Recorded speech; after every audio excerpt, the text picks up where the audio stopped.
നിങ്ങളെല്ലാ ആളുകളും ഈ വീഡിയോ കണ്ടവരും കേട്ടവരുമാണ്. ഈ വീഡിയോ പരമാവധി ആളുകൾ നിയമപാലകർ എത്തുന്നതുവരെ എത്തിച്ചു കൊടുക്കണം. എന്താണോ നിയമത്തിന്റെ മുമ്പിൽ ഇവനിക്ക് കൊടുക്കാൻ കഴിയുന്ന ശിക്ഷ അത് എല്ലാം കൊടുക്കണം. കുട്ടിക്ക് അടിക്കുന്നത് തെറ്റ് തന്നെയാണ്, അതിനെ നമ്മൾ ആരും ന്യായീകരിക്കുന്നില്ല. പക്ഷെ ഒരു മാന്യമായ നിലയ്ക്ക് ആ ഉസ്താദിനോട് വന്ന് പെരുമാറിയിരുന്നെങ്കിൽ ആ ഉസ്താദ് പ്രതികരിക്കുമായിരുന്നു. എത്രത്തോളം എന്ന് പറഞ്ഞാൽ ഒരു സമയത്ത് ഇവിടുത്തെ ഭീകരവാദി സംഘടനകൾ പള്ളിയിലുള്ള ഉസ്താദന്മാർക്ക് വധഭീഷണി പ്രസംഗം ആഹ്വാനം ചെയ്തപ്പോൾ പള്ളിയുടെ ചുറ്റുഭാഗത്തു നിന്ന് ക്യാമറ കൊണ്ടുവന്ന് ഫിറ്റ് ചെയ്തു. ഗേറ്റിലേക്ക് 2-3 പൂട്ടുകളെ കൊണ്ടുവന്ന് പൂട്ടി.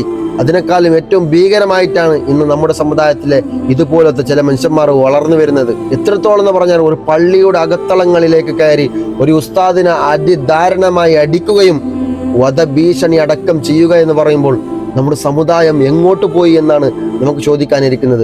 നിങ്ങളോടൊരു കാര്യം പറയട്ടെ, നിങ്ങളൊരു ഉസ്താദിന്റെ മനസ്സ് വേദനിപ്പിച്ചിട്ടുണ്ടെങ്കിൽ, ഒരു ഉസ്താദിന്റെ കണ്ണുനീര് നിങ്ങൾ കുടിപ്പിച്ചിട്ടുണ്ടെങ്കിൽ, നിങ്ങൾ മരിക്കുന്നതിന് മുമ്പിൽ അക്കമിട്ട് ഇതിന് മറുപടി പറഞ്ഞ് പടച്ചവൻ നിങ്ങളെ പൊരിപ്പിച്ച് കളയുക തന്നെ ചെയ്യും. അത് ഒന്നെങ്കിൽ നിങ്ങളെ കുടുംബക്കാരെ കൊണ്ടായിരിക്കും, സ്വന്തം മക്കളെ കൊണ്ടു, സ്വന്തം സമുദായത്തിൽപ്പെട്ട ആളുകളെ കൊണ്ടു പടച്ചവൻ നിങ്ങളെ പൊരിപ്പിച്ച് കളയുക തന്നെ ചെയ്യും. ഇത് ചരിത്രമാണ്. ഇതിന്റെ മുമ്പിൽ ഇതുപോലത്തെ എത്രയോ ചരിത്രങ്ങൾ ഇവിടെ നടന്നിട്ടുണ്ട്. അതുകൊണ്ട് നിങ്ങളെ വിരള ചുണ്ടുകളെ കൊണ്ട് ആട്ടി അമർത്താനുള്ളവരല്ല ഇവിടുത്തെ ഉസ്താദന്മാരും ഇവിടുത്തെ ആലിമീങ്ങളെന്ന് നിങ്ങൾ മനസ്സിലാക്കണം. അവർ പഠിച്ച ഇൽമിന് ബഹുമാനമുണ്ട്. ഉസ്താദന്മാർ എങ്ങനെ വേണമെങ്കിലാകട്ടെ, പഠിപ്പിക്കുന്ന ഇൽമിനൊരു ബഹുമാനമുണ്ട്. അവരൊരു ഡ്രസ്സ് കോഡിനൊരു ബഹുമാനമുണ്ട്. അതിനൊരു ബഹുമാനം ആദരവുകളും കൽപ്പിക്കുന്നവർക്കാണ് യഥാർത്ഥമായ ഒരു മനുഷ്യനായി ജീവിക്കാൻ കഴിയുന്നത്. ഇല്ലാത്ത കാലത്തോളം ഇതുപോലത്തെ ഒരു ഭീകരമായ പ്രവർത്തനത്തിലേക്ക് ഏർപ്പെടുക തന്നെ ചെയ്യും.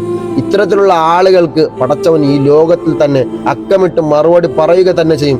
എന്താണോ ഈ മനുഷ്യനിക്ക് നിയമത്തിന്റെ മുമ്പിൽ കൊണ്ടുവന്ന് ശിക്ഷിക്കാൻ കഴിയുന്നത്, എല്ലാ ശിക്ഷകളെയും കൊണ്ടുവന്ന് ഇവനെ ശിക്ഷിക്കണം. ഇല്ലെങ്കിൽ ഇതുപോലത്തെ ഓരോന്നും ഓരോ മഹല്ലുകളിൽ വളർന്നു വരാൻ സാധ്യത കൂടുതലാണ്. ഓക്കെ.